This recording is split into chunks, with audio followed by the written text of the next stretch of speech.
महामैराथन आपके लिए राजस्थान इतिहास कला संस्कृति के 2025 के पेपर लिए थे, वो आपने कुछ ही दिन के अंदर 1 मिलियन पहुंचा दिया। आपके लिए राजस्थान भूगोल के 2025 के सारे पेपर लेकर के आ रहा हूं। ये नवीनतम आरपीएससी और अधीनस्थ बोर्ड का ट्रेंड है, इसको पढ़ लीजिएगा, इसी के अकॉर्डिंग ही आगे के सारे पेपर आएंगे। अगर आपने राजस्थान भूगोल बिल्कुल भी नहीं पढ़ा है तो मेरी ये 12 घंटे की मैराथन क्लास अटेंड करके चले जाना, यहां से हूबहू प्रश्न रिपीट हो जाएंगे। कह दीजिए एग्जाम से कि मिट जाऊं तेरी धमक से मैं वो साज नहीं, और छोड़ दूं डर के मैदान मैं वो बाज नहीं। सभी साथियों का इंतजार रहेगा लाइव क्लास में। शेर जब 2 कदम पीछे लेता है तो डर के नहीं बल्कि झपटने के लिए। 10 दिन पहले जो 12 घंटे महामैराथन आपके लिए राजस्थान इतिहास कला संस्कृति के 2025 के पेपर लिए थे, वो आपने कुछ ही दिन के अंदर 1 मिलियन पहुंचा दिया। आपके लिए राजस्थान भूगोल के 2025 के सारे पेपर लेकर के आ रहा हूं। ये नवीनतम आरपीएससी और अधीनस्थ बोर्ड का ट्रेंड है, इसको पढ़ लीजिएगा, इसी के अकॉर्डिंग ही आगे के सारे पेपर आएंगे। अगर आपने राजस्थान भूगोल बिल्कुल भी नहीं पढ़ा है तो मेरी ये 12 घंटे की मैराथन क्लास अटेंड करके चले जाना, यहां से हूबहू प्रश्न रिपीट हो जाएंगे। कह दीजिए एग्जाम से कि मिट जाऊं तेरी धमक से मैं वो साज नहीं, और छोड़ दूं डर के मैदान मैं वो बाज नहीं। सभी साथियों का इंतजार रहेगा लाइव क्लास में। शेर जब 2 कदम पीछे लेता है तो डर के नहीं बल्कि झपटने के लिए। 10 दिन पहले जो 12 घंटे महामैराथन आपके लिए राजस्थान इतिहास कला संस्कृति के 2025 के पेपर लिए थे, वो आपने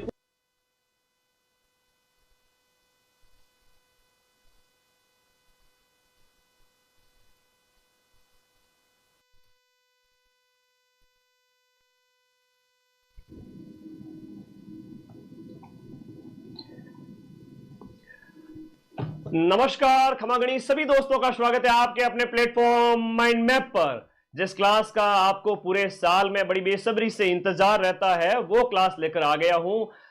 10-12 दिन पहले एक क्लास ली थी राजस्थान इतिहास कला संस्कृति की, उसको आपने इतना प्यार दिया कि वो 1 मिलियन पहुंच चुकी है। 10 लाख विद्यार्थियों ने मात्र और मात्र 10-15 दिन में उसको देख लिया है। तो बहुत मतलब एक राजस्थान की जनता, जो राजस्थान के जो बच्चे चाहते हैं वो ये चाहते हैं कि सर एक ऐसी क्लास करवा दो रेदर देन अदर मैराथन कि जिसमें पीवाईक्यू हो। एक क्लास को तैयार करने में 1 महीना लगता है। कितना?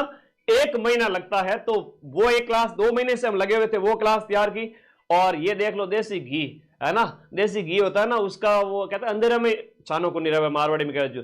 तो आप लोगों की फेवरेट क्लास है, इस वजह से 10-10 लाख व्यूज आ रहे हैं। मैं कुछ भी नहीं हूं, ये सब मां सरस्वती का आदेश है। चलिए इस क्लास के अंदर हम बात करेंगे 2025 के सभी पेपर जो राजस्थान भूगोल पर आधारित है। उसमें भी देखो 41 जिलों के अनुसार जो लेटेस्ट अपडेट है, जैसे हम खैरतल तिजारा को खैरतल तिजारा नहीं बोलेंगे, हम वहां पर उसको भ्रतहरी नगर बोलेंगे। और भी ऐसे बहुत सारे अपडेट हैं जो लेटेस्ट करंट से रिलेटेड है, वो सब कुछ बात करेंगे। उससे पहले आप सभी साथी मां सरस्वती का आशीर्वाद ले लीजिए। हर एक एग्जाम में आपको सफलता निश्चित रूप से मिलेगी, लेकिन मां कहती है कि अपने इस चेले यानी कि मदर सर जो तुम्हें पढ़ा रहे हैं, अपने इस चैनल को सभी साथी ने सब्सक्राइब किया या नहीं किया ये बता दो। पहले तो सब्सक्राइब करना है सभी साथियों को, है ना। सभी को आशीर्वाद, सभी को शुभकामनाएं कि एग्जाम में आप सक्सेस हो जाओ। आज देखता हूं इस वीडियो के बाद में जैसे वीडियो 1 मिलियन की ओर जाए, अपना चैनल भी 1 मिलियन हो जाना चाहिए। थैंक यू, धन्यवाद सभी साथियों का। अब पीडीएफ के लिए बार बार बोलोगे सर पीडीएफ पीडीएफ पीडीएफ, तो पीडीएफ टेलीग्राम ग्रुप में मिलेगी, जिसका लिंक इसी वीडियो के नीचे दिया हुआ है। टेलीग्राम में आप जाओगे, 3,30,000 बच्चे यहां पर जुड़े हुए हैं। ये 12 घंटे हिस्ट्री कल्चर की पीडीएफ कल रात को ही अपलोड कर दी थी। बाई चांस किसी को नहीं मिले तो ऐप अपलोड कर लेना, ऐप डाउनलोड करके फ्री नोट्स में देख लेना, वहां परमानेंट रहती है। ये पेपर्स हैं जो आयोजित हुए 2025 में, जिसके ऊपर हम बात कर ही चुके हैं कि भाई राजस्थान इतिहास कला संस्कृति में आपने देखा ही था जो पेपर थे, उन्हीं में से हम अलग नए क्वेश्चंस और लेकर आए हैं, जिसमें आपके पीटीआई, पशुधन, जेईएन के पेपर हैं, आरएस प्री है, लाइब्रेरियन है, पशु परिचय, जेल प्रहरी, लास्ट सीईटी वाले करवाए नहीं थे तो वो भी ले आया, रीट के भी ले आया, रिसर्च ऑफिसर, ईओआरओ फर्स्ट ग्रेड। चलिए पहले प्रश्न की ओर चलते हैं बिना किसी देरी के। धन्यवाद, आ जाओ, जुड़ जाओ। ये क्लास देखो मेरे प्यारे बच्चों, एक चीज कहना चाहता हूं, अगर आपने भूगोल बिल्कुल भी नहीं पढ़ा है तो भी कोई बात नहीं, लेकिन इस क्लास को रट के चले जाना। आप इस पेपर को जब सॉल्व करोगे 12 घंटे लगातार, सुबह 11 से रात के 11 तक, एक 20% ऐसा एरिया है जहां से अपने एग्जाम के अंदर वो 80% क्वेश्चन आते हैं। 80% क्वेश्चन 20% एरिया से आते हैं। पोती पढ़ पढ़ जग मुआ, सिलेक्शन भयानक हो। पीवाईक्यू देख लो, तुरंत सिलेक्शन हो गई। कोई भी पेपर हो, 10 में से 7-8 सीधा सीधा इस क्लास से आ जाएंगे। क्या मतलब है, दुनिया भर की आप चीजें पढ़ते रहते हो, बहुत गहराई से पढ़ते रहते हो, माथाफोड़ी करते हो। हालांकि एक एक नंबर पे सिलेक्शन होता है, एक एक नंबर पे जो है बच्चा बाहर हो जाता है, तो वहां पूरे साल ऐप में आप नोट्स पढ़ते रहो और उसके बाद में ये क्लास देख लो। चलो अब हम बिल्कुल भी समय खराब नहीं करेंगे और 12 घंटे सुबह 11 से रात के 11 नॉन स्टॉप चलेंगे, ठीक है। तो मैं एक एक प्रश्न को डिटेल में कराऊंगा। आप सभी साथी आ चुके हैं, बहुत बढ़िया। इस क्वेश्चन का आंसर बताओ सभी साथी फटाफट। हाँ जी, इस क्वेश्चन का आंसर बता दो फटाफट। एक एक प्रश्न को बहुत सारा समय देंगे क्योंकि हमारे पास समय खूब है। ओके सर, आपका व्हाट्सएप नंबर क्लास के बीच में दूंगा, जब टाइम आएगा उस समय मेरे व्हाट्सएप भी दूंगा और किताब मंगाने वगैरह सबके नंबर दूंगा, टेलीकॉलर सबके। राजस्थान में पर्यटन को उद्योग का दर्जा कौन से साल में दिया गया था? 89 की बात है, मोहम्मद यूनुस समिति की सिफारिश पर। और पर्यटन को एज ए इंडस्ट्री दर्जा देने वाला राजस्थान है वो पूरे भारत का क्या बन गया था? पहला बन गया था। तो 1989 के अंदर लिखो मोहम्मद यूनुस समिति की सिफारिश पर, मोहम्मद यूनुस समिति की सिफारिश पर। एक्स्ट्रा इंफॉर्मेशन पढ़ के जाओगे क्वेश्चन से रिलेटेड, इसी में से नए क्वेश्चन बन जाएंगे, ठीक है। और राजस्थान है वो पहला स्टेट बना था ऐसा करने वाला लिख लो इसके साथ साथ, राजस्थान फर्स्ट स्टेट बना ये करने वाला। 10 पर्यटन सर्किट भी है राजस्थान के अंदर, वो भी आगे प्रश्न आएगा उस समय बात करूंगा। 10 पर्यटन सर्किट भी है राजस्थान के अंदर। और कई बार पर्यटन का जो लोगो भी आपसे पूछ लिया जाता है, लोगो क्या, ध्येय वाक्य है ना, वो जो स्लोगन है ध्येय या जो हम बात करें वो कौन सा है? स्लोगन है। कांग्रेस सरकार जब भी होती है और बीजेपी सरकार जब भी होती है, बार बार चेंजेस आते रहते हैं। हाँ, तो वो जो स्लोगन है पधारो मारे देश, ठीक है, वो क्या है? पधारो मारे देश। तो इसको लिख लीजिएगा, स्लोगन है पधारो मारे देश, पधारो मारे देश, है ना। इसको थोड़ा सा राजस्थानी भाषा के अंदर स लिखते हैं तो उस टाइप से लिखते हैं, ठीक है। हाँ जी, राजस्थान पॉलिटी के 2024 के क्वेश्चन पेपर की पीडीएफ आज क्लास ऐप के अंदर टेलीग्राम ग्रुप में दे दूंगा। मैं थोड़ा माफी चाहता हूं उसके लिए, लेकिन वही प्रश्न पढ़ लेना, ठीक है। ओके, तो ये 4 मार्च 1989 की यूनिस समिति। अगला प्रश्न देखिएगा, राजस्थान का निम्नलिखित में से कौन सा लौह अयस्क का खनन क्षेत्र नहीं है? यहां पर ये बता दो। एक बच्चा कह रहा है सर डर लग रहा है एग्जाम में, क्या करें?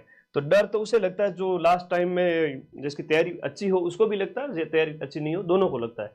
तो डर कुछ नहीं है, बस भिड़ जाओ। कौन सा यहां पर नहीं है बता दो यहां पर कमेंट कर दो सभी साथी कि यहां पर, हाँ जी सब है इसमें। हम अगर देखें पुरबनेड़ा की बात कर लेते हैं। पुरबनेड़ा की बात करें तो ये आपका कहां पर है? पुरबनेड़ा की बात करें तो ये जो लौह अयस्क क्षेत्र जो है आपका, हाँ जी पुरबनेड़ा वगैरह ये सब भीलवाड़ा में पड़ता है यार, है ना, भीलवाड़ा के अंदर है। नीमला क्षेत्र की बात करें तो नीमला क्षेत्र आपका दौसा के अंदर हो गया, ये दौसा के अंदर है नीमला। और नीमला के साथ साथ एक है रायसेला। नीमला के साथ साथ कौन सा है? नीमला एंड रायसेला या रायसेला। प्रश्न एग्जाम से निश्चित रूप से पूछा जाएगा। और डाबला क्षेत्र की बात करें तो डाबला है सीकर के अंदर, और डाबला सिंगाना की बात करें तो वो झुंझुनू के अंदर है। डाबला हो गया कहां पर? सीकर के अंदर। और डाबला सिंगाना की बात करें डाबला लौह अयस्क जहां से निकाला जाता है राजस्थान के अंदर, तो डाबला सिंगाना की बात करें तो ये झुंझुनू के अंदर है, ठीक है, ये भी याद रखना। थूर हुंडेर की बात करते हैं तो थूर हुंडेर के अंदर लिखेगा थूर हुंडेर और नात्रा की पाल उदयपुर के हैं। उदयपुर, उदयपुर के अंदर है आपका थूर हुंडेर और नाथरा की पाल, नाथरा की पाल। अब बताओ कौन सा हुआ? देखो जब हम बात करते हैं तो लौह अयस्क क्षेत्र आते हैं सारे के सारे, हाँ जी, तो सारे लौह अयस्क क्षेत्र के अंतर्गत है। पता नहीं क्वेश्चन किस हिसाब से था, लेकिन पीटीआई में पूछा गया था।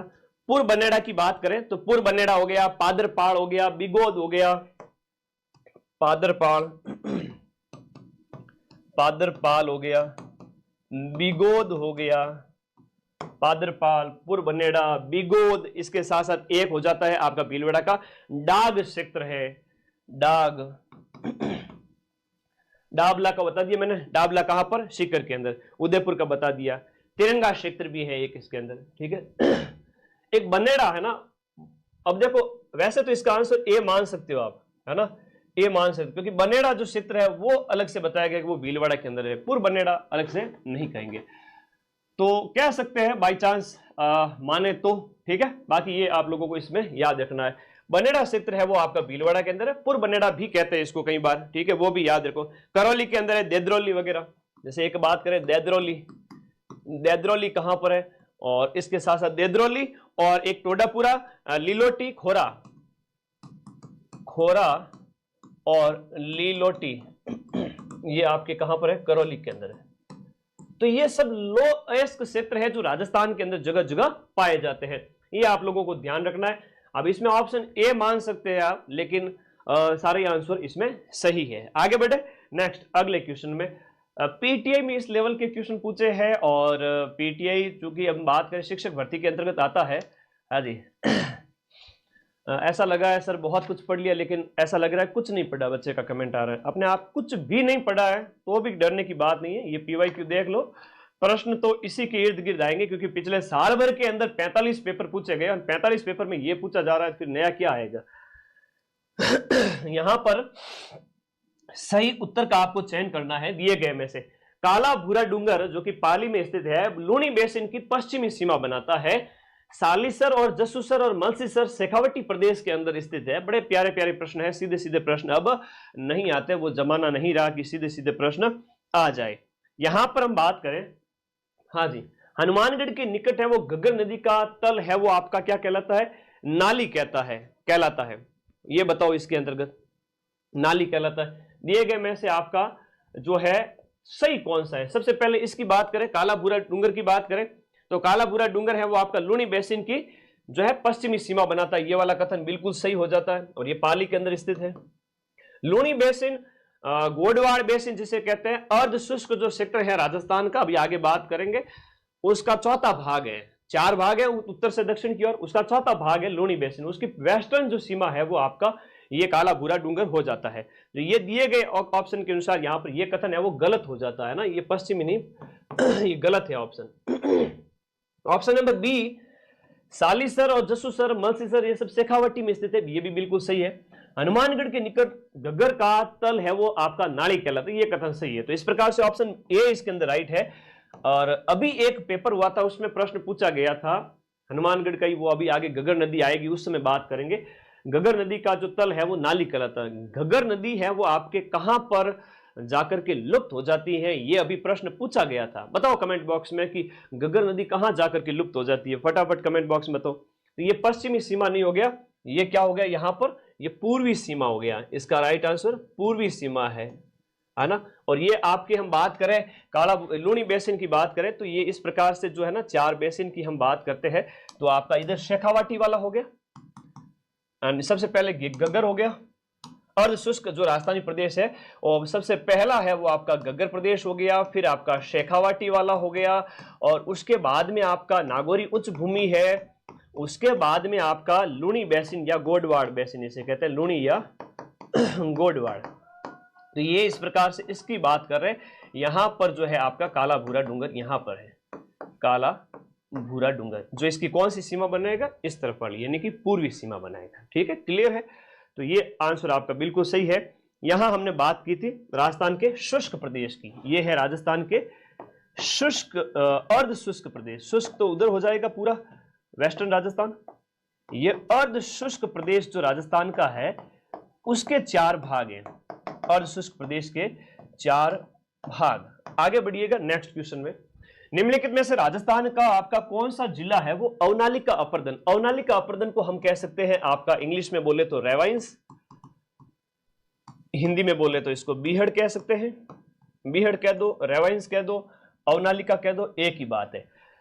जब नदी चलती है राजस्थान की, वो नदी जो नहीं, फोर्ट अब्बास पाकिस्तान नहीं है, बटनेर का मैदान है जहां पर लूणी नदी लुप्त हो जाती है। चलो लिखवा देता हूं, बटनेर के मैदान में ये अभी पूछा गया था फर्स्ट ग्रेड के अंदर। बटनेर के मैदान में लूणी नदी लुप्त हो जाती है,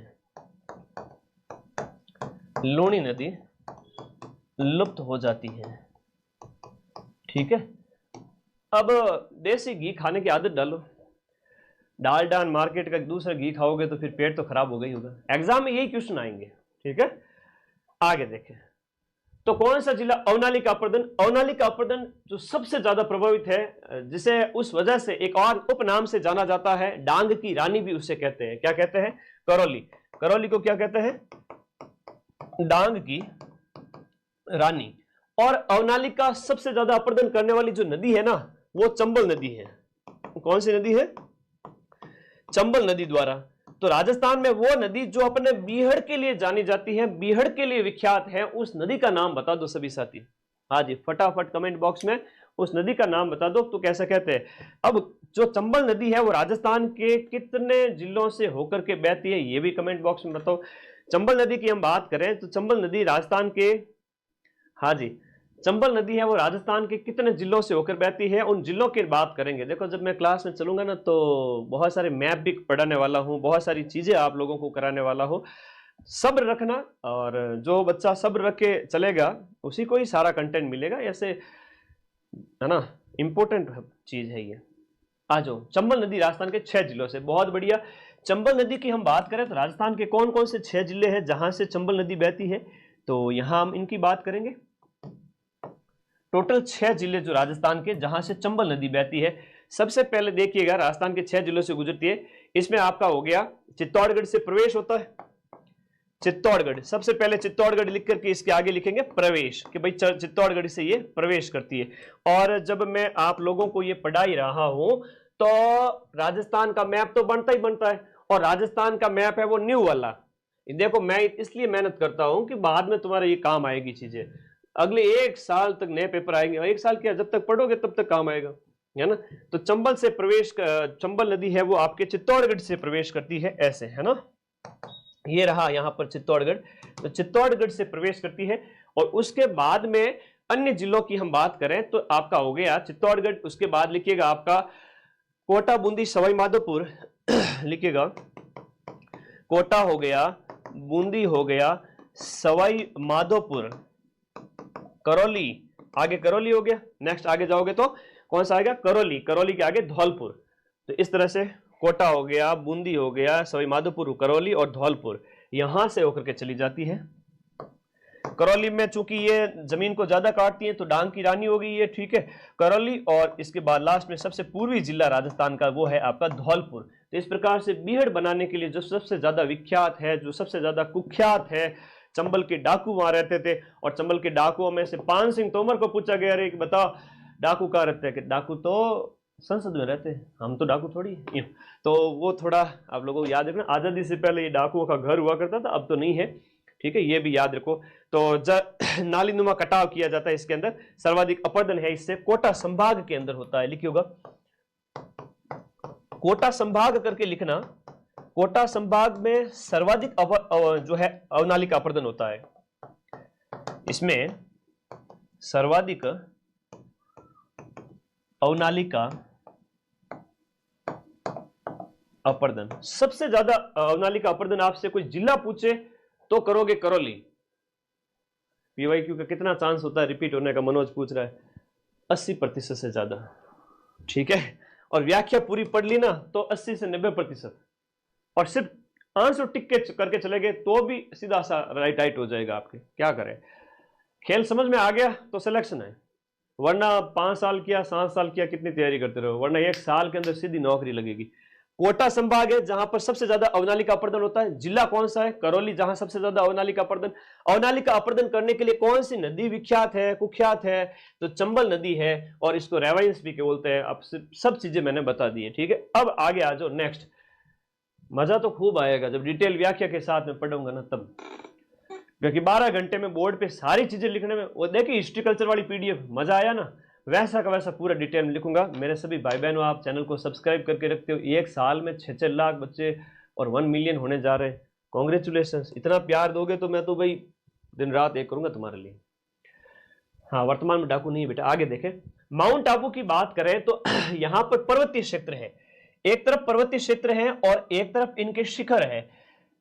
हाँ, पर्वतीय क्षेत्र की पहाड़ियां दी गई हैं, शिखर दिए गए हैं। जैसे माउंट आबू की कौन सी है, और इसके साथ साथ आपका जो है जसवंतपुरा है उसकी कौन सी हो जाती है, डोरा पर्वत कहां पर है, सिवाना में कौन सा है, जालोर का कौन सा है, इसका यहां पर बताना। जैसे माउंट आबू जो दिए गए पर्वत, इसके अंदर हम बात करें कौन सा सही सुमेलित है दिए गए ऑप्शन के अनुसार, राइट आंसर कौन सा है? जालोर में झारोला है, सिवाना में नाकोड़ा है, जसवंतपुरा में डोरा पर्वत है। तो दिए गए ऑप्शन 1 2 3 4 है, ए इज द राइट आंसर। देखो, माउंट आबू, ऋषिकेश, जसवंतपुरा, डोरा। डोरा पर्वत कई बार पूछा जाता है कि भाई डोरा पर्वत कहां है, ये सीधा सा प्रश्न एग्जाम में आ जाता है। डोरा पर्वत है आपके जालोर के अंदर। तो अब मैं आपको वो प्रश्न बता रहा हूं जो सीधे सीधे पेपर में छपते हैं, इसके अलावा कुछ पढ़ने की जरूरत ही नहीं। अब भाई पढ़ना तो पूरे साल है, लेकिन फिर भी मजा आ जाए। शिवाना है वो आपके बालोतरा जिले के अंदर है। वर्तमान में आप याद करोगे साथियों, ये बालोतरा जिले में है ना, बालोतरा जिले के अंदर है। फिर जालोर के अंदर झारोला पर्वत शिखर है, ठीक है। तो इस प्रकार से ए ऑप्शन इसके अंदर राइट है। और अरावली की चोटियों के संबंध में कोई बच्चा अगर कंफ्यूज हो रहा है तो इस क्लास के अंदर ये सारी चोटियां मैं आप लोगों को करवा दूंगा। 2011 की जनगणना के अनुसार निम्न में से कौन से जिला समूह के अंदर जो आपकी विमेन जो आपकी लिटरेसी रेट है वो आपके 40% से कम है। 40, अच्छा पूरी लाइब्रेरी, हरीश कह रहा है, हरीश वैष्णव, पूरी लाइब्रेरी में 100 बच्चे हैं, सब आपकी क्लास लेके बैठे हैं। भाई इतना प्यार, इतनी खुशी, हार्ट अटैक आ जाएगा मेरे को। Thank you all of you, love you all of you. आप बहुत प्यारे हैं जो इस क्लास की इंपॉर्टेंस समझते हैं, और बहुत अच्छा लगता है कई बार आप वीडियो बना के भेजते हो कि लाइब्रेरी में बच्चे ऐसे पढ़ते हैं। महिला साक्षरता 40% है। यहां पर अगर हम दिए गए ऑप्शन के अनुसार सही अगर बात करें तो जैसलमेर, जालोर और सिरोही, जैसलमेर, जालोर और सिरोही जनसंख्या का एक प्रश्न फिक्स है। 10 प्रश्न अगर आपके आएंगे तो 10 प्रश्न में से 1 से 2 जनसंख्या के, 1 से 2 भौतिक प्रदेश के, एक नदी का, उद्योग धंधों का, खनिज का, सीधे सीधे प्रश्न है, और वो है जो पीवाईक्यू है उसमें से। अब यहां पर हम बात करें सर्वाधिक महिला साक्षरता, न्यूनतम महिला साक्षरता, दो बात क्लियर करेंगे, ऐसे आगे नहीं बढ़ेंगे। टिक करना होता तो ये प्रश्न में 1 घंटे में करवा दूं सारे। सर्वाधिक और न्यूनतम किसकी बात कर रहा हूं? महिला साक्षरता की बात कर रहा हूं। रट लेना, आगामी सब इंस्पेक्टर तक में पूछे जाएंगे, ध्यान रख लेना। सर्वाधिक महिला साक्षरता की बात करें, कोटा, जयपुर, झुंझुनू है। कोटा है, फिर उसके बाद में आपका जयपुर है, उसके बाद में आपका झुंझुनू है। कोटा, जयपुर, झुंझुनू, उसके बाद गंगानगर और सीकर है। अब इनकी साक्षरता रेट भी लिखूंगा, गंगानगर है और उसके बाद में आपका कौन सा हो गया, सीकर है। तो ये ध्यान रखना। और न्यूनतम के अंदर पहले इनका लिटरेसी रेट लिख देते कि भाई महिलाएं सबसे ज्यादा पढ़ी लिखी कहां है, कि कोटा के अंदर है। तो चलो इनको देख लेते हैं एक बार। हाँ, पीडीएफ में आएगा बिल्कुल, है ना, पढ़ लो थोड़ा, क्या पता क्लास लाइव रहने लगे, थोड़ा सा लाइव अटेंड करना सारे साथी। कोटा के अंदर है 65.9, 65.9% है। बार बार प्रतिशत नहीं लिखूंगा मैं, ठीक है। 64 है, 61 है, चलो पर से पॉइंट में नहीं है लिख देते हैं। और उसके बाद गंगानगर की अगर बात करें तो ये 59 है, गंगानगर के अंदर है आपके 59.7% है। और उसके बाद सीकर की बात करें तो 58.2% है। कितनी है? 58.2% है। अब आ जाते हैं न्यूनतम की ओर। न्यूनतम जो लिटरेसी रेट है राजस्थान के अंदर कौन से जिले में महिलाओं की साक्षरता, वो है आपकी जालोर के अंदर है। बहुत प्यारा क्वेश्चन है, पहला पहला याद करिएगा। और ये है आपकी जालोर के अंदर। जालोर के अंदर न्यूनतम महिला साक्षरता 38% है, केवल 38% महिलाएं पढ़ी हुई है, ठीक है। 38.5 इसे कहेंगे आप, 38.5%। पहले जिलों का क्रम लिख देता हूं, जालोर के बाद में सिरोही, जैसलमेर, बाड़मेर, प्रतापगढ़। सिरोही, जैसलमेर, बाड़मेर,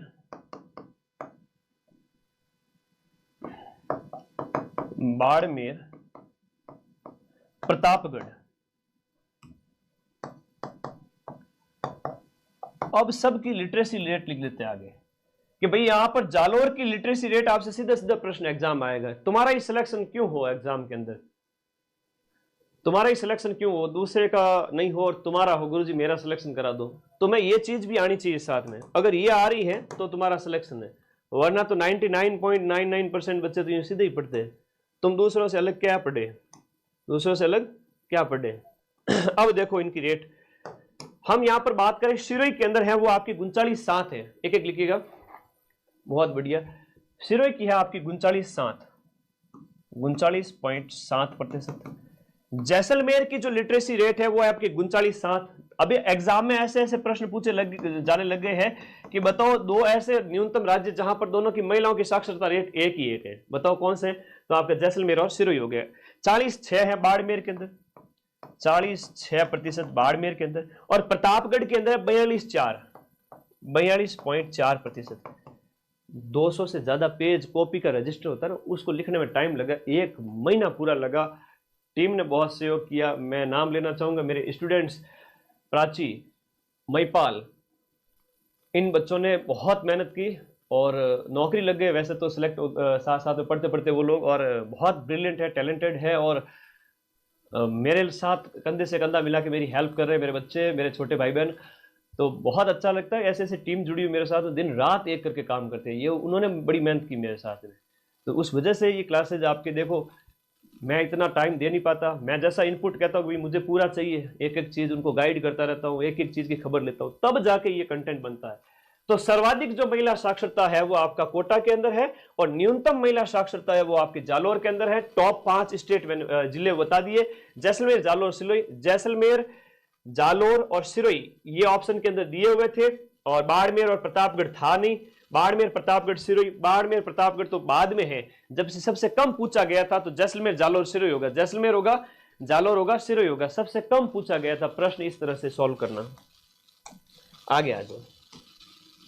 निम्नलिखित उद्योगों और उनकी अवस्थिति में कौन सा एक सुमेलित नहीं है। उद्योगों और उनकी अवस्थिति में, हाँ, राजस्थान की महिलाओं के बारे में पूछा, साक्षरता बताऊं, चलो ठीक है, महिला राजस्थान की साक्षरता भी बता देता हूं, लिख लो एक बार। राजस्थान की लिटरेसी रेट कितनी है बताओ, प्रश्न आता है एग्जाम के अंदर, और इसमें भी महिलाओं की साक्षरता रेट कितनी है, और बाकी लोगों की यानी कि पुरुषों की साक्षरता कितनी है वो भी बता देते हैं। राजस्थान की जो लिटरेसी रेट 2011 की जनगणना के अनुसार राजस्थान की साक्षरता वो 66.11 है। कितनी है? 66.11% है। और इसमें महिलाओं की साक्षरता है वो आपकी कितनी है? 52-12 है ना, 52-12 और गुणियासी 20, 52-12 और गुणियासी 0.20%। तो डाकी लोगों की और महिलाओं की जो साक्षरता तुम्हें पता होनी चाहिए। और इससे बाहर साक्षरता में क्या ही प्रश्न आएगा, फालतू में माथा फोड़ी कर रहे हो किताब के अंदर, ये पढ़ लो, आगे बढ़ो। हाँ जी, नेक्स्ट अगले प्रश्न की ओर चलते हैं। हाँ जी, बहुत बढ़िया। अगला प्रश्न, इसका आंसर बताओ। प्रश्न कह रहा है कि किताबें छोड़ो, किताबों को साइड रखो, 2025 का लेटेस्ट ट्रेंड, ऐसा नहीं कि पिछले 10 साल के पेपर देखने, ना जी ना, लेटेस्ट ट्रेंड देख लो, तुम टॉपर हो। उद्योग, हाँ, 4th ग्रेड के लिए एनफ है। 4th ग्रेड में इस क्लास से ज्योग्राफी के 10 में से 9 क्वेश्चन इसमें से आ जाएंगे, ठीक है।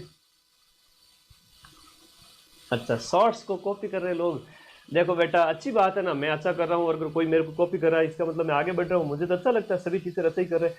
पर अपने शॉर्ट्स तगड़े जाता है, 3 से 4 लाख हर एक शॉर्ट्स है ना, मजा आता है। तुम देखा करो, देखते हो नहीं देखते हो, ठीक है। निम्नलिखित उद्योग और उनकी अवस्थिति में कौन सा यहां पर सुमेलित नहीं है? दिमाग को ठंडा रखना, दिमाग में ठंडक, जुबान पे शक्कर, ये है मारवाड़ियों का दिमाग। हाँ जी, वॉइस प्रॉब्लम आ रही है क्या? सभी बच्चे एक बार कमेंट कर दे, एक बच्चे का कमेंट आ रहा है, वॉइस प्रॉब्लम है क्या? एक बार कमेंट करो कि वॉइस ठीक है या कैसे है। यहां अगर हम सुमेलित करें कौन सा जो है, आज के टाइम में ऐसे प्रश्न ज्यादा आते हैं कि आपका दिए गए ऑप्शन के अनुसार आपको पूछा जाता है। हाँ जी, हाँ जी, बता दो एक बार। वॉइस प्रॉब्लम होने वाली है पहले, अच्छा वॉइस प्रॉब्लम हुई नहीं है अभी, उससे पहले ही तुम लोग छेड़ रहे हो मुझे। देख लो बच्चों, एक बार आप कमेंट कर देना, सही है ना, वाह ठीक है, फिर क्यों टेंशन करते हो, डिस्टर्ब मत करो, अच्छा नहीं लगता। बाद में जो ये वीडियो 15 लाख बच्चे देखेंगे यार, अच्छा थोड़ी लगता है। सही है, सही है। फिर बाद में वो पूरे राजस्थान के कोने कोने से बच्चे कमेंट करते हैं, सर आप तो इस बच्चों से बातें करते हो, ये वो, थोड़ा ध्यान रखो। देखो, टायर ट्यूब फैक्ट्री है वो अलवर के अंदर है क्या? बिल्कुल सही है। कोऑपरेटिव पेस्टिसाइड फैक्ट्री, पेस्टिसाइड मतलब कि आपके जो रासायनिक खाद वगैरह है, इसकी फैक्ट्री है वो जयपुर में है, गंगानगर के अंदर नहीं है, तो ये आपका गलत है। एक प्रश्न ऐसा भी पूछा जाता है, ये जयपुर के अंदर होगी। टायर ट्यूब अलवर में, कोऑपरेटिव जयपुर में, राजस्थान एक्सप्लोजिव एंड केमिकल, जो एक्सप्लोजिव और केमिकल है वो धौलपुर के अंदर है। एक्सप्लोजिव मतलब धमाकेदार, जिससे मतलब धमाके होते हैं ना, वो वाली, अब वो चीज है। स्टेट केमिकल वर्क्स, बहुत प्यारा क्वेश्चन, बार बार आता है। डीडवाना, कुच्चा मंजिला, ये नया ज्योग्राफी है 41 जिलों के अनुसार, और ये मेरी पहली क्लास है जो 2025 के पेपर्स जिसमें नई ज्योग्राफी करवा रहा हूं। और मेरे लाइफ की ये 15 प्लस क्लास हो चुकी है, जो 12 घंटे लगातार मैं पिछले 3 साल से ले रहा हूं। ठीक है, एक सेकेंड। तो चलो ये सही हो गया, आगे बढ़े अगले प्रश्न की ओर। इसका आंसर बताओ, आंसर करो फटाफट। पेपर नई ज्योग्राफी करवा रहा हूं, चंचन की थोड़ी सी आवाज है ना। 15 प्लस क्लास। चलो,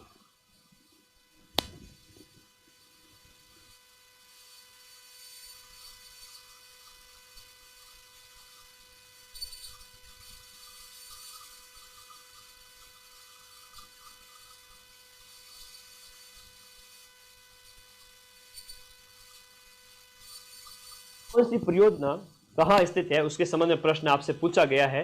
दिए गए प्रश्न के अनुसार हम बात करें, दिए गए प्रश्न में अगर छापी परियोजना की बात करें तो वो आपकी झालावाड़ के अंदर है, और उसके बाद आपकी विलास परियोजना की बात करें तो ये बारां के अंदर है। अडवाणा बांध जो है सिंचाई परियोजना, ये आपकी भीलवाड़ा से संबंधित हो जाती है। सावन भादो, सावन और भादवे के महीने में पानी ज्यादा बरसता है, तो गुरुजी परकोटा बना दो, कोटा कोटा परकोटा, सावन भादो, ये ऑप्शन यहां पर बिल्कुल सही हो जाता है। ठीक है, इस ऑप्शन के आंसर ये बिल्कुल सही हो जाता है। इसके बाद अगर आगे देखें तो कुछ परियोजनाएं हैं जो कोटा की हैं, हम कोटा की कुछ परियोजनाओं की बात करेंगे। सीधा सीधा प्रश्न आज के टाइम में परियोजनाओं का सीधा प्रश्न पूछ लिया जाता है, और किस प्रकार से प्रश्न पूछा जाता है कि बताओ कौन सी कोटा के अंदर स्थित है, तो एक एक नाम लिखेंगे कोटा के अंदर। सबसे पहले लिखो, कोटा के अंदर नौनेरा है, हरिश्चंद्र है, गोपालपुरा है। नौनेरा है या नौनेरा, नौनेरा हो गया, हरिश्चंद्र, ये सुर्खियों में बहुत रहते हैं, हरिश्चंद्र हो गया, नौनेरा हो गया। उसके बाद गोपालपुरा, तकली, सावन भादो, गोपालपुरा तकली परियोजना बहुत ही ज्यादा इंपॉर्टेंट है। सावन भादो मैंने करवाई दी यहां पर पीछे, और एक अलनिया परियोजना है ना, अलनिया। तो ये जितनी भी है ये सब कोटा के अंदर हो गई, ये सब कहां पर है, कोटा के अंदर है। तो इसमें जो आपका तकली बांध बहुत इंपॉर्टेंट है, नौनेरा बहुत ज्यादा इंपॉर्टेंट है, ये भी याद रखो। इसके बाद हम बात करें आपकी 12 जिले की, तो 12 जिले में कई सारी परियोजनाएं हैं, उनके ऊपर भी बात करें। 12 जिले में कौन कौन सी परियोजना, सीधा सीधा प्रश्न दिया जाता है। बैंतली है, बिलास है, परवन सबसे ज्यादा इंपॉर्टेंट है। बैंतली है, विलास है, परवन है। बैंतली है, विलास है, परवन है, परवन है, बैंथली है, विलास है, ये सभी परियोजना आपकी कहां पर हो गई, 12 जिले के अंदर हो गई। अंधेरी, लासी और हत्यादे, अंधेरी, लासी, हत्यादे हैं। ये पूछे जाते हैं सीधे सीधे प्रश्न की ये परियोजना कहां पर स्थित है। एक थोड़ा सा और लिखा दूंगा कि आपका झालावाड़ के अंदर है, वो भीमसागर है, गागरीन है, भीमसागर है और गागरीन है। हाँ जी, आगे लिखो, झालावाड़ के अंदर भीमसागर है और गागरीन है। भीमसागर है, गागरोन हो गई, ये तो सीधा सही पता चले। भीमसागर को ज्यादा याद रखना, पिपलाद हो गई और राजगढ़ हो गई, पिपलाद और राजगढ़, ये परियोजना याद कर लेना। ठीक है, हाँ कर देख लेंगे बेटा, कर देंगे। अगर कोई बाई चांस कोई फैक्ट, मैं मेरी पूरी कोशिश रख रहा हूं कि 12 घंटे में गलत ना हो। ठीक है, गलत ना हो, और कोई क्वेश्चन में अगर छोटा मोटा भी रह गया होगा तो मैं क्लास पीडीएफ भेजता हूँ, उस समय सही कर देता हूँ। ठीक है, कोई दिक्कत नहीं है, मेरी तरफ से 99.9 की एक्यूरेसी रखी जाती है, आप लोग बिल्कुल भी टेंशन ना ले। जो कोटा वाला प्रश्न है उसमें नौनेरा बांध ज्यादा पूछा जाता है, याद कर लेना, ठीक है। हाँ, उसके बाद आपका तकली बांध है, 12 के हो गए, ये परवन वगैरह हो गया, झालावाड़ के अंदर पिपलाद परियोजना हो गई, ये ज्यादा इंपॉर्टेंट है, इसको थोड़ा सा देख लेना, ठीक है। अगला प्रश्न, निम्नलिखित में से कौन सा राजस्थान में सरसों का प्रमुख उत्पादक क्षेत्र नहीं है। अब सरसों अनुसंधान केंद्र की अगर हम बात करें तो सरसों अनुसंधान केंद्र की अगर बात करें, सरसों अनुसंधान केंद्र वगैरह राजस्थान में कहां पर है, भरतपुर के अंदर है, सेवर भरतपुर हो गया, तो वो थोड़ा सा यहां पर आप लोग ध्यान रखते हो। तो सरसों उत्पादन केंद्र जो है वो आपका कौन सा क्षेत्र हो जाता है, उत्तरी पूर्वी क्षेत्र है। कौन सा क्षेत्र नहीं है ये पूछ रहा है, तो दक्षिणी क्षेत्र है वो आपका, यहां पर इस ऑप्शन के अंदर दक्षिणी क्षेत्र नहीं है, बाकी ये सारे के सारे हैं, पूर्वी है, उत्तरी पूर्वी है और उत्तरी क्षेत्र है। अलवर, गंगानगर, भरतपुर, इसके अंदर आते हैं आपके अलवर, भरतपुर, ये तो विशेष है। और उत्तरी क्षेत्र के अंदर आपका जो गंगानगर क्षेत्र है, वहां गंगानगर क्षेत्र के अंदर भी आपके सरसों का ज्यादा उत्पादन होता है। सरसों की हम बात करें तो केंद्रीय सरसों अनुसंधान केंद्र जो है वो सेवर भरतपुर में। बताओ कौन से, कमेंट बॉक्स में बता दो, कमेंट बॉक्स में बता दो कि सरसों अनुसंधान केंद्र है वो कब स्थापित होता है। बहुत प्यारा क्वेश्चन है, अनुसंधान केंद्र के अंदर सीधा सीधा क्वेश्चन आता है, ठीक है। हाँ जी, यहां हम बात करें तो सरसों अनुसंधान केंद्र की बात करें तो वो सेवर भरतपुर के अंदर है, शेवर भरतपुर के अंदर आपका सरसों अनुसंधान केंद्र है। सरसों, केंद्रीय सरसों अनुसंधान केंद्र, केंद्रीय सरसों अनुसंधान केंद्र है वो आपका सरसों अनुसंधान केंद्र कहां पर, शेवर में हो गया।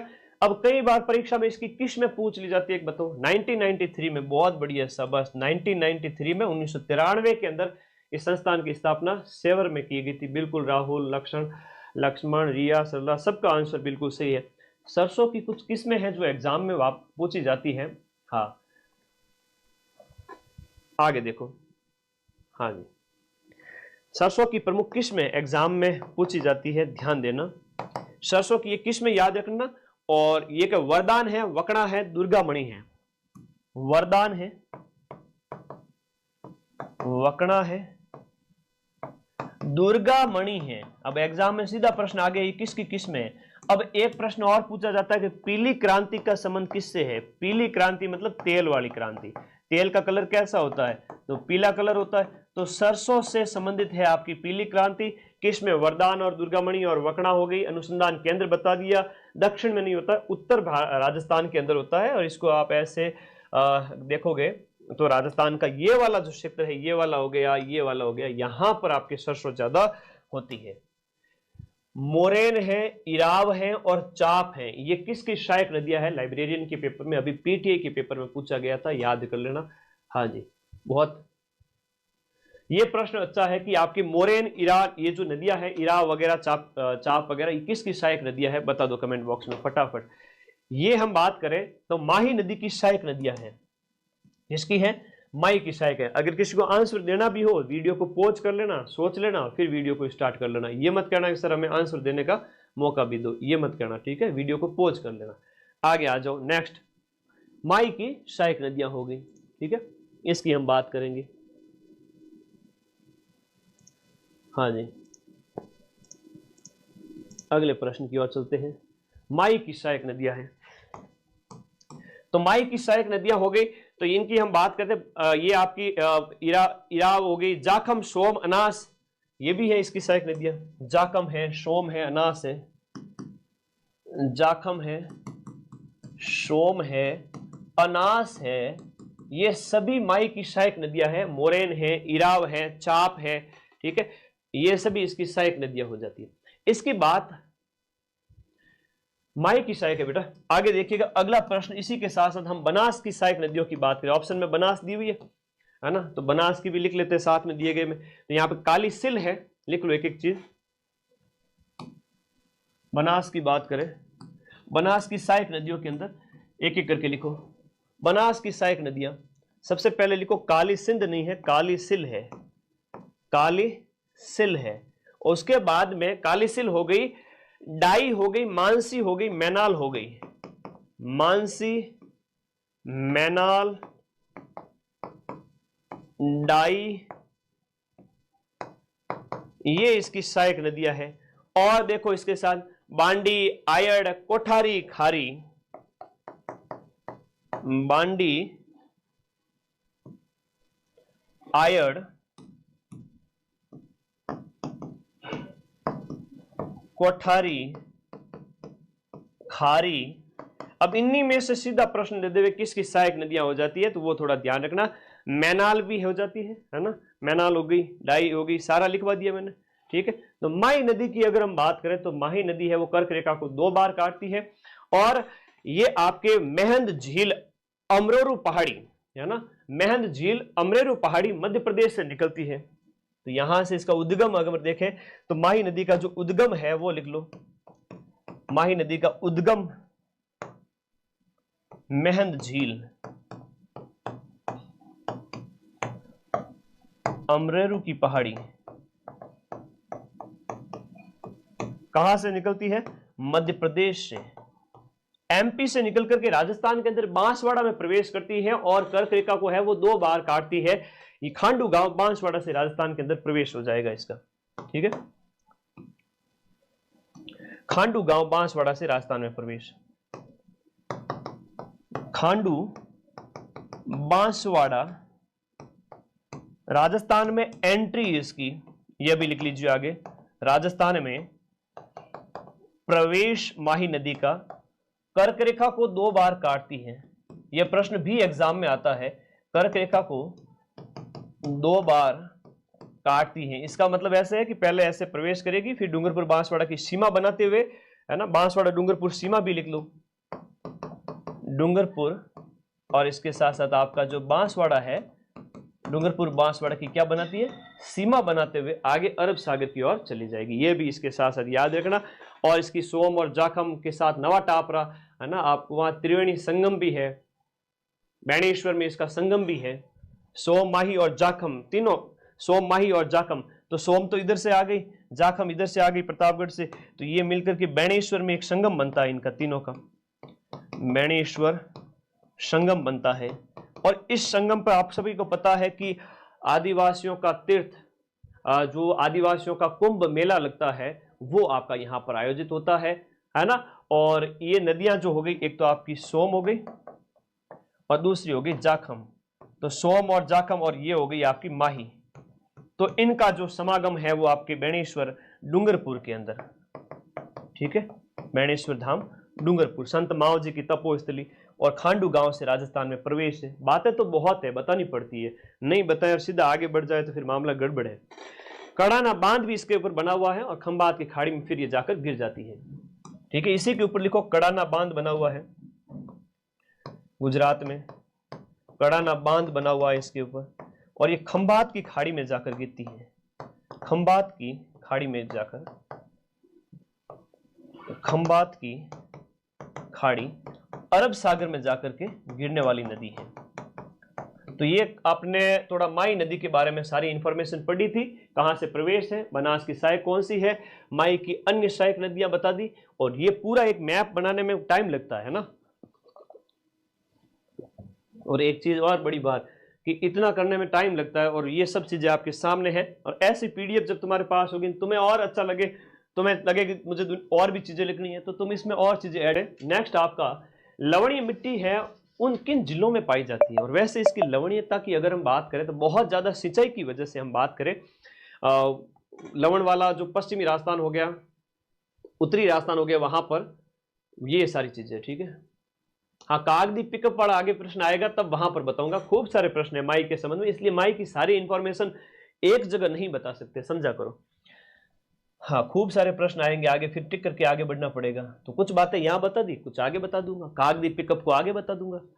लवणीय मिट्टी जहां पर नमकीन है जी, लवणीय मिट्टी की हम बात कर रहे हैं।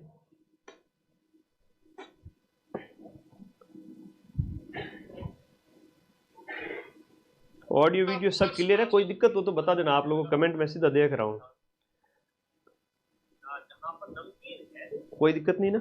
यहां हम बात करें लवणीयता की बात करें तो अपने पश्चिमी राजस्थान के अंदर, बी ऑप्शन इसमें बिल्कुल सही है। और लवणीय मिट्टी के कई सारे उपनाम, सारे के सारे इसके क्या हो जाते हैं, उपनाम है। अब आपसे एग्जाम में पूछे रे मिट्टी कौन सी है, तो रे का मतलब ये आपका ये, हाँ जी, ओके, बहुत बढ़िया। चलो, क्लास रुक गई, आवाज कट रही है, अभी सही करते हैं। हेलो, बताओ कमेंट बॉक्स में सारे बच्चे।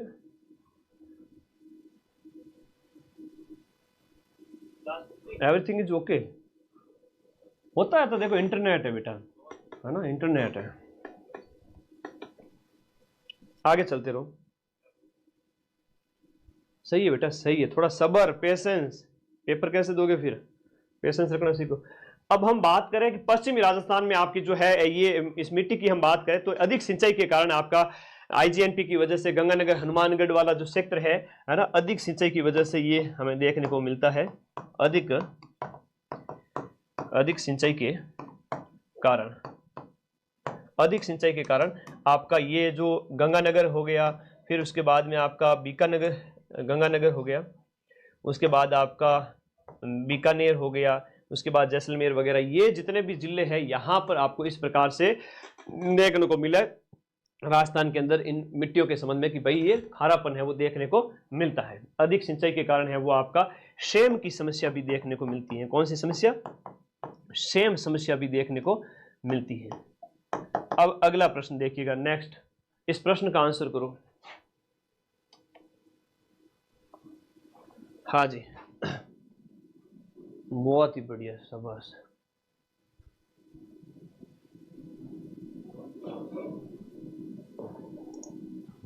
हाँ जी,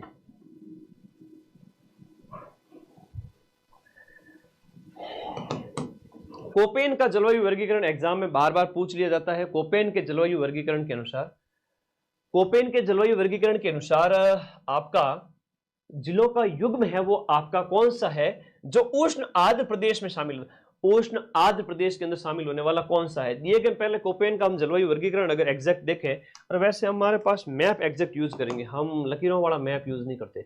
हाँ जी, एग्जैक्ट मैप है अपने पास में। यहां हम देखेंगे कोपेन का जलवायु वर्गीकरण। सबसे पहले देखिएगा कोपेन का जलवायु BWHW, पश्चिमी राजस्थान है तो यहां पर BWHW, फिर दूसरा है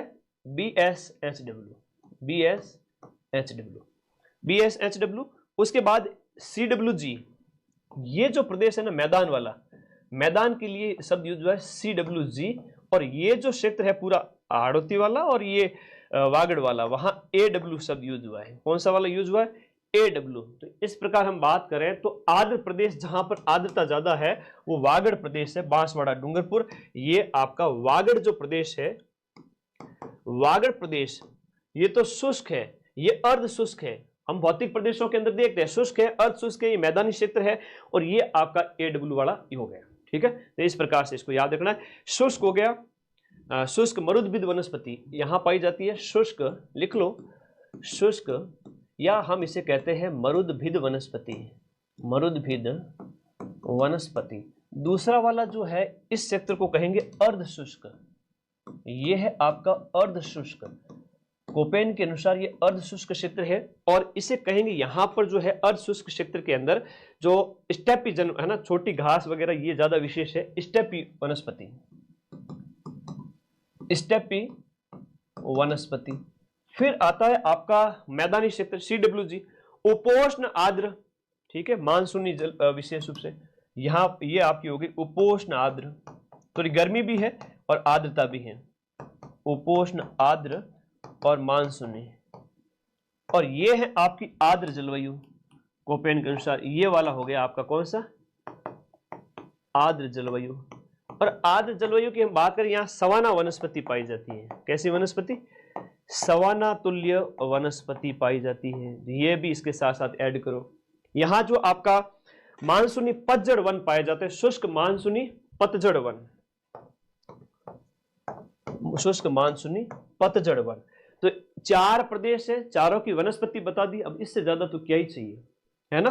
तो बांसवाड़ा डूंगरपुर वाला जो क्षेत्र है दक्षिणी राजस्थान है वो पूरा ही आर्द्र है। आर्द्र मतलब बहुत ज्यादा नमी है, बारिश बहुत ज्यादा होती है। यहाँ पर अरावली सीधी है, यहाँ पर पैरेलल है मानसूनी हवाओं के, तो मानसूनी हवाएं सीधी एक 3 शाखा होती है मानसून की। एक है आपकी उत्तर भारत की ओर जाती है, एक मध्य भारत में आती है और एक पश्चिमी घाट से टकराती है, ठीक है।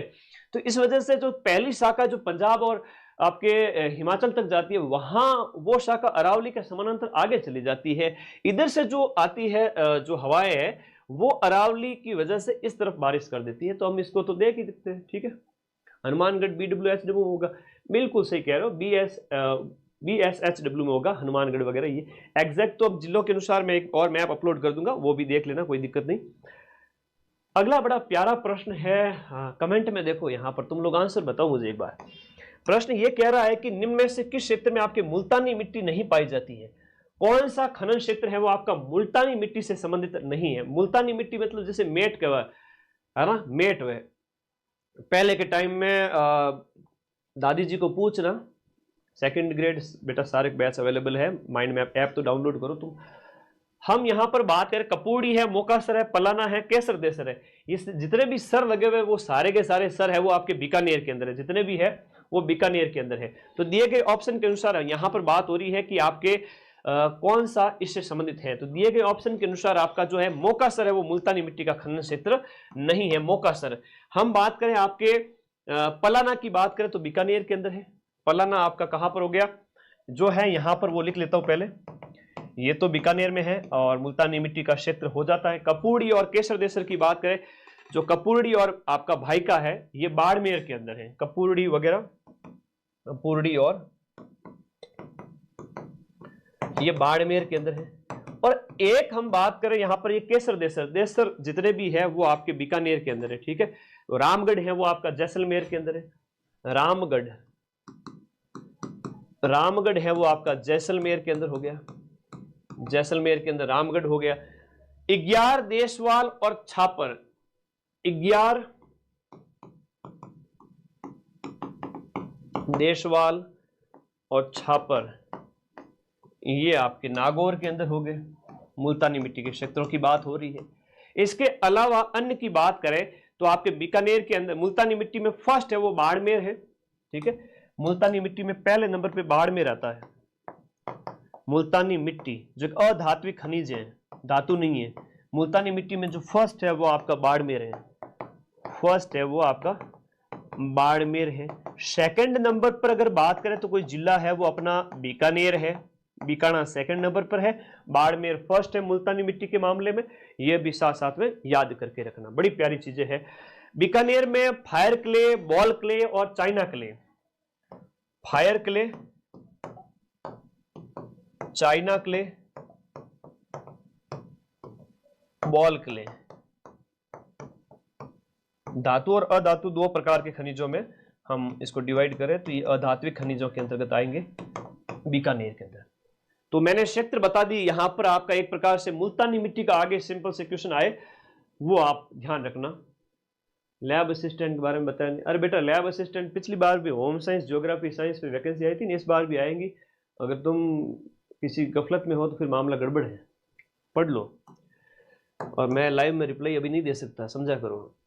बीकानेर पलाना हो गया, मोकासर इसका नहीं है, केसर देसर ये भी बीकानेर के अंदर हो गया, ठीक है। जितने भी सर है वो बीकानेर के अंदर है।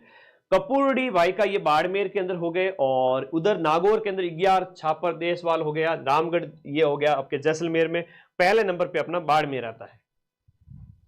2011 की जनगणना के अनुसार, 2011 की सेंसस के अनुसार राजस्थान के किन जिलों में सबसे कम आपका ग्रामीण, न्यूनतम ग्रामीण और न्यूनतम ही नगरीय सेक्स रेशियो दर्ज किया गया है? लिंगानुपात, बाल लिंगानुपात की बात नहीं हो रही है। महिलाओं पर 1000 पुरुषों पर 1000 महिलाओं, 1000 पुरुषों पर महिलाओं की संख्या कितनी है, ये उसे लिंगानुपात कहते हैं। वो लिंगानुपात यहां पर पूछा गया है आप सभी से। तो कह रहा है कि न्यूनतम ग्रामीण और न्यूनतम नगरीय, ये आपसे पूछ रहा है, न्यूनतम ग्रामीण और न्यूनतम नगरीय। तो हम यहां पर थोड़ा सा इसको लिख लेते हैं, तब तक आप आंसर दो कमेंट बॉक्स में। हम यहां पर बात करें तो ये जो है लिंगानुपात राजस्थान का है वो कितना है, 928 है, 928 है वो लिंगानुपात है। और ये बात हो रही है धौलपुर और जैसलमेर की। किसकी बात हो रही है? धौलपुर और जैसलमेर की। तो धौलपुर की बात हो रही है, तो धौलपुर के अंदर जो सबसे कम ग्रामीण लिंगानुपात है धौलपुर के अंदर, और जैसलमेर में सबसे कम नगरीय लिंगानुपात है। ज्यादा की बात नहीं हो रही, कम की बात है, दोनों आपके शहरों में और नगर में। चलो इसकी बात हुई है तो थोड़ा आगे बढ़ लेते हैं। तो ग्रामीण कितना है और शहरी कितना है, थोड़ा सा हम बात कर लेते हैं आगे। थोड़ा सा मैप के अंदर थोड़ा माइंड मैप बना लेते हैं आप लोगों के लिए। लिंगानुपात सबसे पहले हम देखेंगे, ग्रामीण और शहरी, न्यूनतम सर्वाधिक। ठीक है, तो यहां पर सबसे पहले देखेंगे आपका ग्रामीण और एक देखेंगे आपका शहरी। लिंगानुपात की बात हो रही है। ठीक है, दोनों ही बात इसी के अंतर्गत। तो ग्रामीण लिंगानुपात के अंदर एक तो आपका सर्वाधिक और एक आपका न्यूनतम। शहरी लिंगानुपात में भी ऐसे ही देखेंगे। ग्रामीण 933 है और वो 914 है। ठीक है, ये है 933, है ना। वैसे लिंगानुपात की बात की मैंने, 928 क्या है लिंगानुपात, लेकिन ये क्या है 933 ग्रामीण लिंगानुपात है। और शहरी लिंगानुपात की बात करें तो ये 914 है। पुरुषों पर महिलाओं की संख्या 914 है शहरों के अंदर, और गांवों के अंदर पूछे तो 933 है। ओवरऑल पूछे तो कितना है 928 है। कंफ्यूज हो जाओगे तो मामला गड़बड़ है। चीजों को अलग करना सीखो, मन लगाओ पढ़ाई के अंदर। यहां हम बात करें ग्रामीण लिंगानुपात की, तो सबसे ज्यादा एक तरफ लिखेंगे सर्वाधिक, सर्वाधिक ग्रामीण वाली। मैं चाहता हूं कि ये प्रश्न दोबारा अपने जब भी आए तो अपन इसको एक बार ही पढ़ के मामला खत्म कर देते हैं। लिंगानुपात एक बहुत इंपॉर्टेंट है। लिटरेसी रेट मैंने करवा दी महिलाओं की, लिंगानुपात करवा रहा हूं। अब बार बार यही प्रश्न आते हैं जनसंख्या में से। तो सर्वाधिक जो ग्रामीण लिंगानुपात है वो आपका कहां पर है, पाली के अंदर है। पाली, राजसमंद, डूंगरपुर है। पाली है, राजसमंद है, और उसके बाद में आपका डूंगरपुर है। पाली के अंदर कितना है 1003 महिलाएं, 3 महिलाएं ज्यादा है। ठीक है, अब बताओ 998 है, ये 998 है, ये 996 है। अब कई बार एग्जाम में प्रश्न आ जाता है कि सर्वाधिक जो ग्रामीण लिंगानुपात कौन से जिले में है और कितना है, तो वो आपका पाली में। न्यूनतम जो महिला लिंगानुपात की बात हो रही है, या महिलाओं की कम 1000 पुरुषों की संख्या, या कहें कि सर्वाधिक ग्रामीण लिंगानुपात कौन से जिले में, धौलपुर, करौली, और इसके साथ तीसरा जिला जैसलमेर। धौलपुर, करौली, और तीसरा है आपका जैसलमेर। तो ये तो गांव की बात हो रही है अभी तो। ठीक है, किसकी बात हो रही है अभी तक, गांव की बात हो रही है। गांव के अंदर सबसे ज्यादा कहां पर और सबसे कम कहां पर, ज्यादा पाली में और सबसे कम है वो आपका कहां, धौलपुर में। 841, 56, 59, 841, 856, 859, ये आपसे पूछेंगे। तो धौलपुर में सबसे कम महिला जो है बाल लिंगानुपात है, और पाली में सबसे ज्यादा ग्रामीण लिंगानुपात, और न्यूनतम है वो धौलपुर में। थोड़ा बात किसकी हो रही है, पाली जाना पड़ेगा शंकर लाल। बेटा इधर देखो, ये है आपके ग्रामीण लिंगानुपात है वो सबसे ज्यादा कहां पर, और ग्रामीण लिंगानुपात सबसे कम कहां पर है, ये बताया गया। अब सर्वाधिक जो शहरी लिंगानुपात जो 914 है ओवरऑल, तो सर्वाधिक और न्यूनतम शहरी की बात कर लेते हैं। एक तो एक तरफ लिखो सर्वाधिक शहरी लिंगानुपात कौन से जिले में, और न्यूनतम शहरी लिंगानुपात कौन से जिले में। सीधे सीधे प्रश्न आएंगे। और ओवरऑल तो 914 मैंने बता दिया। टोंक, बांसवाड़ा, प्रतापगढ़, टोंक, बांसवाड़ा और प्रतापगढ़। और उधर आप देखोगे कि सबसे कम है वो आपका शहरी लिंगानुपात वाले 3 जिले बताइए, जैसलमेर, धौलपुर, अलवर। जैसलमेर, धौलपुर, अलवर, जैसलमेर, धौलपुर, अलवर। अब कितना क्या है, टोंक में सबसे ज्यादा जो है लिंगानुपात है, तो टोंक में सबसे ज्यादा लिंगानुपात कितना हो गया, 985 है, 964 है और 963 है। 985 है, 964 है और 963 है।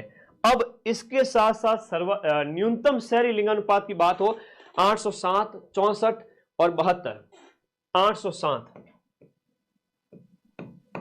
864 और 872, एक भी डाटा गलत नहीं लिखाऊंगा, एक एक चीज यहां पर लिखनी हुई है, ठीक है, एक एक चीज उसके अकॉर्डिंग, मतलब सारे डाटा बहुत रिसर्च के साथ लिखे हुए, गलत एक भी डाटा नहीं है, ये आपके सामने है, ठीक है।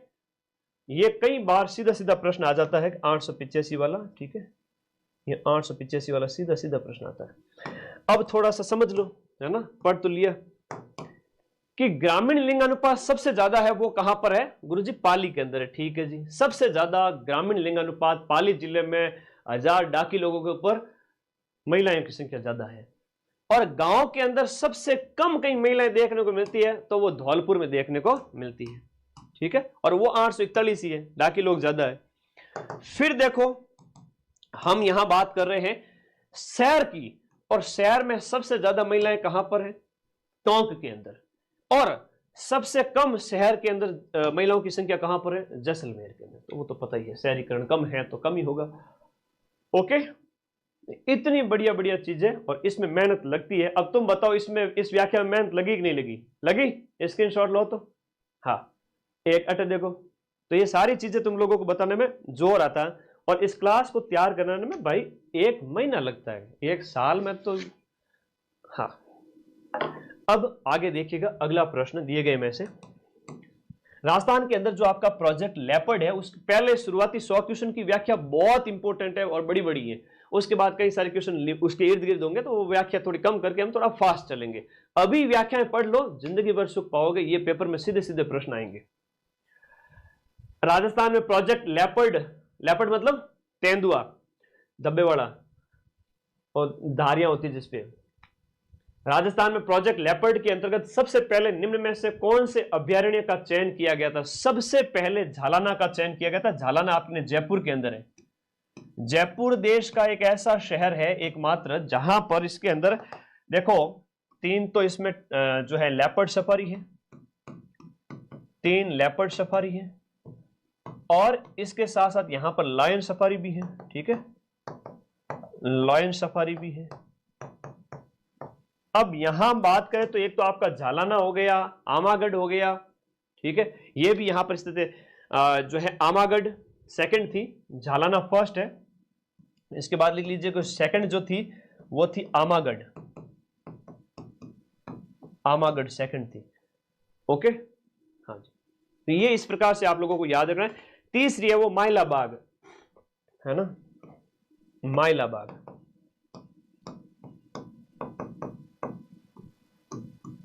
ये भी याद रखो। यहां पर जयपुर के अंदर आपकी लायन सफारी भी है। ये सारी चीजें इसके साथ साथ याद करिए। राजस्थान के वो जिले,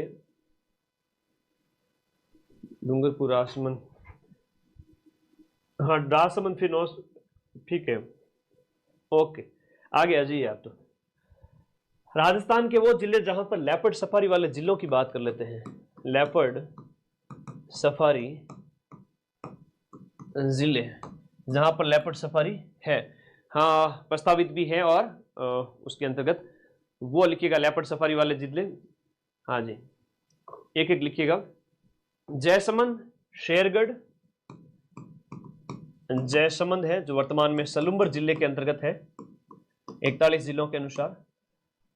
जयसमंद हो गया जो कि आपके सलूम्बर के अंदर है। फिर आपका शेरगढ़ है, शेरगढ़ जो कि आपके, शेर बाहर रखो गुरुजी शेर को, तो शेरगढ़ आपके 12 जिले के अंतर्गत है। और इसके साथ साथ आपका हो गया सीता माता, प्रतापगढ़ में भी है। तो ये कुछ है इसका भी याद रखिए। सीता माता है वो आपके कहां पर है? प्रतापगढ़ के अंदर है। और ये झालाना, हम इसकी बात करें तो देश का पहला था ना, झालाना की बात करें देश का फर्स्ट, देश का पहला जो लेपर्ड प्रोजेक्ट है वो यही था, ठीक है, देश का पहला लेपर्ड प्रोजेक्ट भी यही था। सीधा सा प्रश्न आता है एग्जाम के अंदर, इधर उधर भटकना ही नहीं है। देश का पहला लेपर्ड प्रोजेक्ट जो आपके झालाना में था। आमागढ़ और माइलाबाग ये सब याद रखिएगा, ठीक है, ओके। बाकी कुछ होता है तो वो करंट में अपडेट करवा ही देते हैं हम आपको। निम्नलिखित विशेषताओं के आधार पर जो आपके वन क्षेत्र की पहचान करना है कि ये राजस्थान में लगभग 52 वर्ग किलोमीटर क्षेत्र में पाए जाते हैं और यहाँ की वार्षिक वर्षा है वो आपके 150 सेंटीमीटर होती है। एक साल के अंदर जो बारिश देखा जाए तो औसतन 150 सेंटीमीटर है, 52 वर्ग किलोमीटर में फैला हुआ है और ये 1070 से लेकर के लगभग 1450 मीटर की ऊंचाई पर पाए जाते हैं। थोड़ा थोड़ा दिमाग में आ रहा होगा कि ये मिश्रित है, सालर है, ढाक है या उपोष्ण कटिबंधीय सदाबहार है। तो बिल्कुल सही सोच रहे हो, उपोष्ण कटिबंधीय सदाबहार। जो ज्यादा ऊंचाई पे होंगे यानी कि बारिश वारिश ज्यादा जहां होती है वहां सदाबहार वन देखने को मिलते हैं। उपोष्ण कटिबंधीय सदाबहार वन है वो ऊंचाई में आपको आबू सेक्टर वगैरह में वहां देखने को मिलते हैं। तो ये इसका राइट आंसर हो गया। अब थोड़ा सा उपोष्ण कटिबंधीय सदाबहार वनों की ये विशेषता थी, इनकी बात हो रही थी। हम इतनी आसानी से आगे नहीं बढ़ेंगे, एक एक चीज को आपको बताएंगे कि भाई राजस्थान के अंदर जो वन क्षेत्र है उनके अंतर्गत आप थोड़ा सा वर्गीकरण करके देखें तो एक है उष्ण, जो है आपका उष्ण कटिबंधीय मरुद्भिद वन है, वो 6% एरिया पे पाए जाते हैं। लिखिएगा मरुद्भिद वन, कंटीले वन। मैं सारे वर्गीकरण कर देता हूं, मजा आएगा तुम लोगों को। उष्ण कटिबंधीय जिन्हें हम मरुद्भिद वनस्पति, ज़ेरोफाइट भी कहते हैं, मरुद्भिद भी कहते हैं। ज़ेरोफाइट किसे कहते हैं, ये प्रश्न एग्जाम में आ चुका है। ज़ेरोफाइट यानी कि जो आपके रेगिस्तानी क्षेत्र के अंदर कंटीली झाड़ियां हैं उनकी बात कर रहे हैं। ये 6% एरिया पे पाए जाते हैं। कितने परसेंट पर? 6% पे पाए जाते हैं। ठीक है, उष्ण कटिबंधीय है जहां औसत वार्षिक वर्षा है वो आपके 30 सेंटीमीटर से लगभग होती है। वर्षा इसकी लगभग होती है आपकी 30 सेंटीमीटर तक, औसत वर्षा की बात हो रही है। और पेड़ पौधों के अंदर नाम पे झाड़ियां पाई जाती है, जैसे कैक्टस हो गया, नागफणी हो गया, कुछ कंटीली झाड़ियां वगैरह हो गई, झाड़ी क्षेत्र है ना, उनकी हम बात करें आगे, ये पाए जाते हैं। तो ये ज़ेरोफाइट प्रकार की एक वनस्पति जो पश्चिमी राजस्थान विशेष रूप से बाड़मेर जैसलमेर वाला जो क्षेत्र है वहां पर 6%। एक और लीजिए उष्ण धोक वन। इस क्षेत्र के अंदर, इस पूरे क्षेत्र के अंदर हम बात करें उष्ण धोक वन, यहां लिखो उष्ण कटिबंधीय धोक वन। इस क्षेत्र की बात करेंगे, इसके अंदर वर्षा जो है वो 30 से 60 होती है और 58% ये पाए जाते हैं। ये टोटल लैंड के 58%, टोटल लैंड का नहीं कहेंगे, टोटल वनों का 58%। अब ये गलती मत कर देना, वनों का 58%, टोटल जितने भी वन है राजस्थान के अंदर उनका 58% है वो आपके उष्ण धोक वन है, जहां आपके 30 से 60 सेंटीमीटर वर्षा होती है। वर्षा की बात करें तो ये आपके 30 से 60 सेंटीमीटर की होती है। यहाँ प्रतिनिधित्व करने वाले जो वृक्ष है जैसे खेजड़ी हो गया, खेजड़ी के साथ साथ आपका बबूल है, कैर है, ये जितने कंटीले पेड़ है, कैर हो गया, बबूल हो गया, ये पेड़ यहाँ पर पाए जाते हैं। ठीक है गुरुजी, ये 58% है, 6% है, बाकी कट गया गुरुजी। बाकी देखो अन्य के अंदर अगर हम बात करें तो आपका शुष्क मानसूनी जो 28% है, मैदानी क्षेत्र के अंदर शुष्क मानसूनी ये 28%, जो वनों का 28% है, इसे हम कहेंगे शुष्क मानसूनी वन। लिख लो इसको भी बढ़िया तरीके से, हालांकि प्रिंट निकलवा लेना, तुम तो खाली देखो क्लास को, पहले देखो फिर नोट्स बनाओ। शुष्क मानसूनी, और शुष्क मानसूनी वो 28% पे है। इसकी बात करें तो इसमें कौन कौन से वन है, वर्षा कितनी होती है, 50 से लेकर के 80 सेंटीमीटर तक यहाँ पर वर्षा है आपकी, 50 से लेकर के 80 सेंटीमीटर तक वर्षा है। और वनों के प्रकार के अंदर कौन कौन से वन या कौन कौन से वृक्ष यहाँ पर पाए जाते हैं, तो आपका रोजवुड है, चंदन है, महोगनी है, खैर है। रोजवुड है, महोगनी है,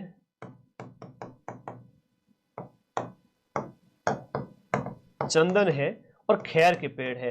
खैर से जो कत्था तैयार किया जाता है, आगे परीक्षा में बार बार पूछा जाता है कि कत्था किससे तैयार किया जाता है, खैर से तैयार किया जाता है, इंपोर्टेंट है, याद रखो। उष्ण जो आपके सागवान पेड़ है वो 7%, ये जो क्षेत्र है आपका AW प्रकार की जलवायु के अंदर, ये 7% एरिया पे पाया जाता है आपके उष्ण सागवान वन,